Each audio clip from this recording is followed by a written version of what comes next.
পাহাড়ের কোলে দাঁড়িয়ে থাকা এক হোটেল, যেখানে হাসি আর হাড়হিম করার নীরবতা হাত ধরাধরি করে হাঁটে।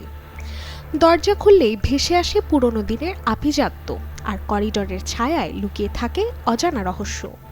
ঠিক এমনই এক ভুতুরে রোমাঞ্চকর জগতে দর্শকদের আমন্ত্রণ জানাতে আসছে ভানুপ্রিয়া ভূতের হোটেল।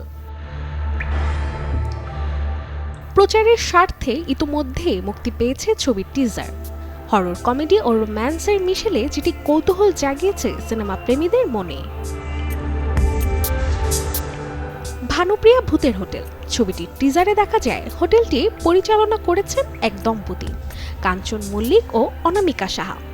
পরিচিত হরর উপাদান হঠাৎ ভেসে ওঠা অবয়ব, খুলি কঙ্কাল, নিভে যাওয়া মোমবাতি কিংবা রক্তমাখা বাথটাব সবই আছে এখানে।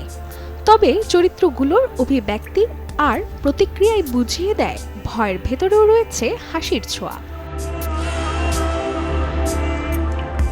ছবিতে রোম্যান্সের দিকটিও সমানভাবে উজ্জ্বল। বনি সেনগুপ্ত ও স্বস্তিকা দত্তর জুটিকে গুরুত্ব সহকারে তুলে ধরা হয়েছে টিজারে। পাশাপাশি সোহম মজুমদার ও মিমি দুজনেই পেশায় আইনজীবী, সম্ভবত পাহাড়ে বেড়াতে এসে জড়িয়ে পড়েন এই রহস্যে।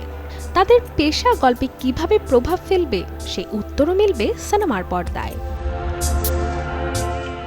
জানা গেছে নতুন বছরের 23 জানুয়ারি প্রেক্ষাগৃহে মুক্তি পাবে ছবি ভানুপ্রিয়া ভূতের হোটেল।